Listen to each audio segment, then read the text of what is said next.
Well, I'm tired.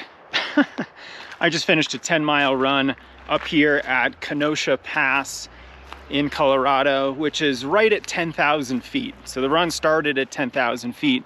And I gotta go over my Strava data. You can check it out too if you want, to see what the total elevation gain and loss was. But it was a great run. I'm here with the Becoming Ultra Rocky Mountain Trail Running Camp, and the camp director, Scott Jones, invited me out here for the day. And it's just such a great time to be out here in the mountains. There's a deer over there. You're never gonna be able to see it though.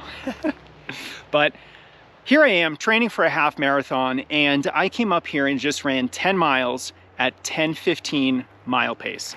That was my average, even though the first 5 were at about 11:15 per mile. The last 5 were at about 9:15 per mile.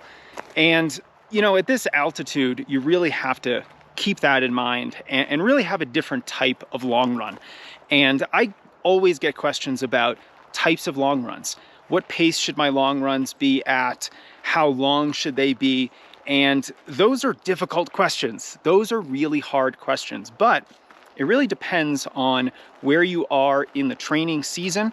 So generally speaking, you're gonna want easier long runs earlier in your season, and then your long runs can get a little bit more challenging as you get into the season and you start getting closer and closer to your goal race.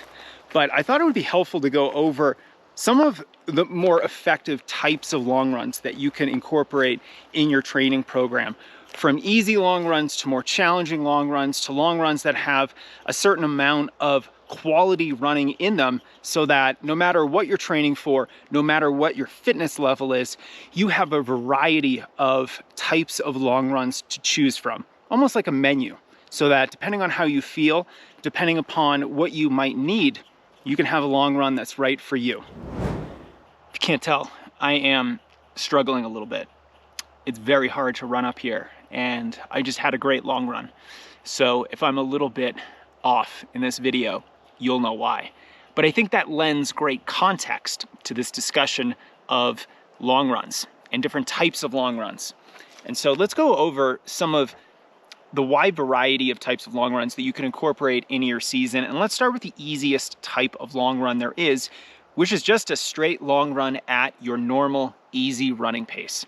This is probably the simplest type of long run that you could do, and it's essentially a glorified easy run. You're simply going for an easy run for a longer period of time. And that's the type of run that most runners are familiar with. They actually should comprise most of your training cycle. So if you're doing more than half of your runs with a lot of quality work in them, and you're not a pro runner, then that's probably not a good idea. We probably want at least 50%, if not a little bit more, of our long runs to just be straight, easy runs. Now, if you're a little bit more advanced and you want to graduate beyond just doing your long run at an easy effort, you could include some quality running. And let's continue with this theme of going from easy to difficult. So let's take maybe the easiest, hardest running that you can do, which is marathon pace running. Now, a lot of marathoners will include goal marathon pace running into their training cycle, and I think that's into their long run, and I think that's a great idea. You simply don't want to do it every weekend, but including anywhere from 3 to 10, or maybe even more, if you're quite an advanced runner, of goal marathon pace miles within your long run can be a great idea. And there's varying schools of thought on where you can put this quality running in your training. So for example, a lot of coaches like to put it at the end, because what you're doing is you're trying to run fast, you're trying to run your goal marathon pace while you're tired, on pre-fatigued legs, exactly what you are going to do on race day. So it's much more specific to the demands of the race. Now, some coaches like to put this goal marathon pace running at the beginning of their long run. And this is so that they can focus on good mechanics. They can focus on hitting the exact splits of their goal marathon pace. And then they can run the final portion of their run. And, you know, they still do it at their easy pace, but they're just a little bit more tired from that goal marathon pace running. I think both have good places in any marathon training cycle. Now, if you are a little bit more advanced, you can include some hill work into your long runs.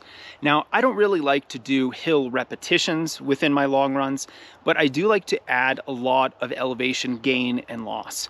Big hills, little hills, steep hills, hills that aren't so steep, hills that have lots of levels out to them that then go back up, all kinds of hills. I think the variety is what's really important here. And one of the big reasons why I love these types of long runs is because it teaches your body how to run a variety of different types of terrain when you're getting tired. And so when you're running up a hill and it's very steep, your mechanics are going to be different if you're super fatigued, and your mechanics are going to be different if you're very fresh.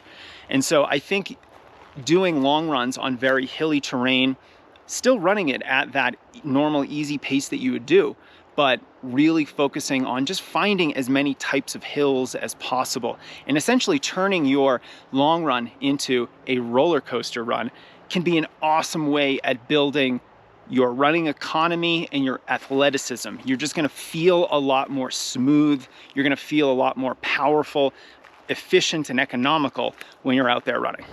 Okay, the last type of long run that we're gonna talk about today is truly for the more advanced runners, and this is where you're actually doing a workout in the long run. Now, this can be as simple as a type of fartlek. You might do a minute fast every mile of your long run. That's fairly simple.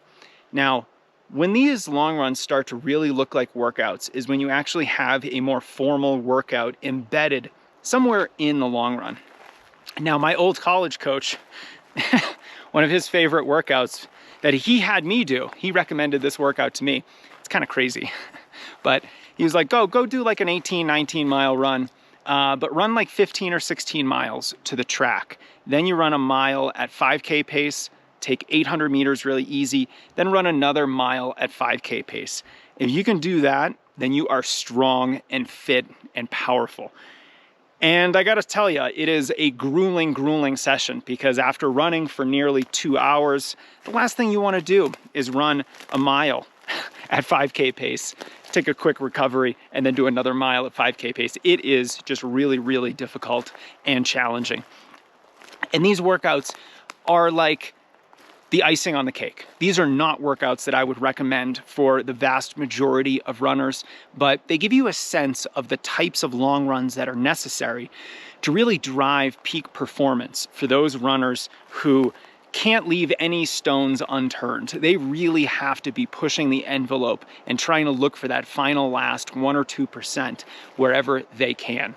Now, for most of us, we can simply alternate between easy long runs done at your normal easy pace, long runs that are really hilly, and then occasionally some long runs that have some repetitions in them, where you might run a minute or two at your 10K or half marathon pace every mile or so, or you can do variations of that. Not too challenging, but it's a nice way to get your legs turning over.